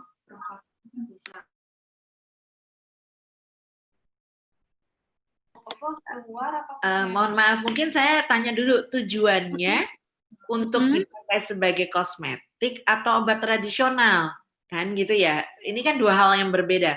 Kalau pemakaiannya rempahnya itu untuk katakanlah untuk masker atau luar itu sebagai kosmetik ya tentunya lain dengan UKOT. Karena UKOT itu kan obat tradisional ya bisa diminum, bisa juga ya di luar, tapi tergantung tujuannya apakah untuk kosmetik atau untuk obat tradisional gitu. Tujuannya dulu mungkin ya, Bu. Baik. Nanti saudara penanya mungkin bisa ditanyakan lebih lanjut ya di chat. Saya lanjut ke Laras Natura. Apa saja yang perlu kami persiapkan untuk mengurus sertifikat CPKB? Mungkin Pak Joko ya bisa bantu jawab ya Pak. Ya, baik untuk pengurusan sertifikat CPKB ya, pastikan bahwa pemohon ya sudah menjalankan atau menerapkan CPKB ke 13 aspek ya. Pastikan itu dulu ya, tujuannya adalah ya ingin supaya nanti proses sertifikasinya berjalan lancar ya. Nah, dengan program di Kementerian Perindustrian ini ya salah satunya adalah melakukan proses pendampingan CPKB dan izin edar. Nah, di sini untuk membantu teman-teman pelaku IKM ini supaya semua persyaratan teknisnya bisa diikuti. Sedangkan untuk persyaratan administrasi, ya tentunya pelaku usaha harus memenuhi ketentuan, yaitu memiliki nomor induk berusaha, ya, kemudian harus memiliki dokumen-dokumen yang diperlukan terkait dengan CPKB. Ya, baik. Oke, terima kasih Bapak Joko. Selanjutnya, dari CV Yuri. Apakah kosmetik golongan B bisa juga mengajukan izin fasilitas bersama PKRT? Mungkin Ibu Agustini bisa bantu jawab. Bisa Bu, tetap. Jadi tidak membedakan mau itu golongan A ya maupun golongan B ya itu Fasber tetap bisa bersama dengan PKRT gitu ya. Mungkin Pak Joko mungkin bisa melengkapin. Ya, ya benar sekali Bu. Jadi di Badan POM baik pelaku usaha yang berkeinginan untuk mengajukan proses izin Fasbernya boleh dari industri golongan A maupun golongan B. Jadi tidak ada ketentuan. Yang penting adalah bahwa pelaku usaha tersebut, baik golongan A maupun golongan B, sudah memiliki SKPC atau sertifikat CPKB. Baik, terima kasih Pak Joko atas penambahannya. Untuk pertanyaan berikutnya dari Iin Wibisono, Bapak Ibu bisa tolong diinfo daftar laboratorium independen jika kita ingin mengetes produk sebelum diajukan ke Badan POM. Ini mungkin kesulitan mencari laboratorium di daerahnya, mungkin Bapak Ibu mungkin bisa diberikan contoh 1-2 laboratorium yang terakreditasi untuk pengujian produk. Mungkin Pak Joko bisa bantu, Pak. Baik, Bu Tuti. Pengujian produk terkait persyaratan yang diminta oleh Badan POM, ya, berdasarkan regulasi bahwa setiap produk kosmetik harus diuji cemarannya. Nah, cemaran di sini adalah cemaran terkait dengan mikroba, kemudian cemaran logam berat, dan cemaran untuk 1,4-dioksan apabila produk itu mengandung sodium lauryl sulfat atau PEG. Nah, di mana mereka mengajukan pengujian itu? Tentunya di laboratorium yang terakreditasi. Nah, di beberapa tempat memang sudah ada, ya, salah satunya misalkan di laboratorium Sukovindo, kemudian di laboratorium Saraswanti, atau di laboratorium milik pemerintah, ya. Salah satunya adalah di BBIA, Balai Besar Industri Agro. Mungkin itu. Di beberapa daerah sudah ada di lab BBIA, mungkin bisa ditanyakan. Oke, terima kasih.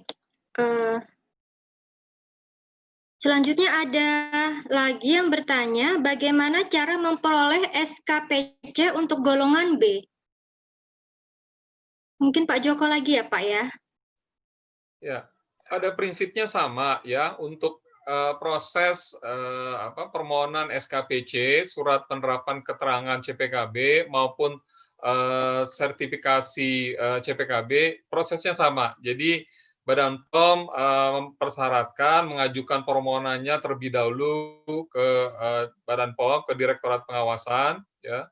Kemudian nanti tentunya ada persyaratan legalitas, ya, yang harus dipenuhi, baik itu NIB dan dokumen yang lain. Dan yang penting adalah dokumen-dokumen terkait dengan CPKB, ya.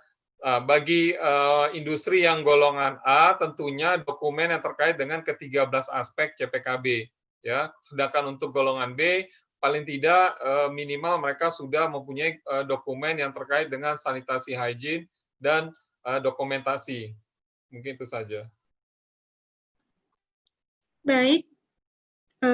Kurang lebih beberapa pertanyaan yang lain hampir mirip, ya, seperti teman-teman yang lain. Saya ambil beberapa cuplikan yang sama saja. Mungkin itu terkait tadi beberapa materi yang perlu di-share, beberapa juga sudah sempat di-share di sini. Nanti bila ada yang masih diperlukan beberapa materi atau ditanyakan, nanti bisa kami share lebih lanjut di grup. Mungkin seperti itu. Ini ada lagi Bapak dari Dermaskin Estetika. Apakah SINAS dan E-Link sudah ada di OSS sehingga tidak login per aplikasi sendiri-sendiri? Mungkin Ibu atau Bapak Joko, ya, yang bisa menjelaskan. SINAS dan E-Link.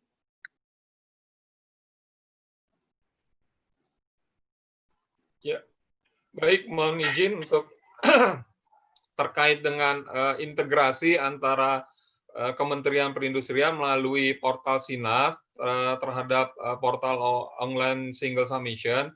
Jadi untuk pengurusan akun SINAS sendiri sudah terintegrasi ke OSS. Jadi bagi Bapak Ibu yang belum memiliki nomor induk berusaha, tentunya tidak bisa diproses akun SINAS-nya. Jadi masing-masing sudah saling terintegrasi. Demikian. Oke, terima kasih Pak Joko. Lalu terkait dengan limbah, ini ada pertanyaan. Untuk pengolahan limbah, apakah wajib untuk pabrik kosmetik? Apakah perlu mengurus UKL, UPL? Silakan, Pak. Ibu.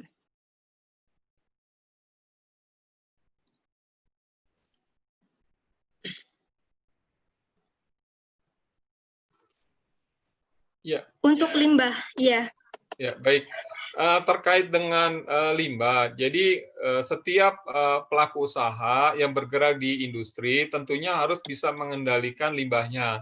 Ini sesuai dengan ketentuan perundang-undangan ya. Artinya bagi perusahaan yang berada di kawasan industri sudah diatur ya. Di RKL UKL-nya itu harus mengacu kepada kawasan. Sedangkan kalau di perumahan, di kawasan perumahan, tentunya mereka harus mengurus izin SPPL-nya. Itu nanti bisa diurus melalui dinas yang ada di Pemda. Baik. Berikutnya Pak, dari PT 4 Musim Kembali nih rajin bertanya. Kosmetika golongan B, apakah bisa memberikan jasa maklon? Mungkin Pak Joko lagi ya Pak. Ya, baik. Ya. Sesuai dengan ketentuan regulasi ya yang ada di Badan POM bahwa pelaku usaha yang berencana atau mau melakukan kegiatan toll manufacturing atau maklon dipersyaratkan harus bersertifikat CPKB ya, baik itu untuk industri golongan A maupun industri golongan B. Oke. Untuk dari Laras Natura, untuk industri golongan B, apakah harus bersertifikat CPKB atau cukup dengan surat pernyataan penerapan CPKB atau surat keterangan penerapan CPKB bertahap? Mohon penjelasannya. Ya, pada prinsipnya ya Badan POM untuk mendaftarkan izin edar atau mendaftarkan notifikasi produk kosmetik dipersyaratkan hanya bagi perusahaan yang sudah memiliki SKPC ya atau sertifikat CPKB ya. Bagi yang memiliki atau belum selesai masih secara bertahap tentunya belum boleh ya. Jadi harus diselesaikan dulu SKPC-nya maupun sertifikat CPKB-nya. Oke, baik. Terima kasih Pak Joko dan Ibu Agustini atas luar biasa di sore akhir pekan ini memberikan sudah dijejeli dengan banyak sekali pertanyaan gitu ya, luar biasa. Kan kalau saya Mbak sesuai arahan Pak Presiden, sesuai arahan Menteri, saya itu pembantunya Bapak Ibu, jadi harus apapun saya harus jawab karena demi kepentingan masyarakat Indonesia yang mau pelaku usaha. Ya Pak Joko ya, sama-sama. Ya betul sekali Bu. Ya.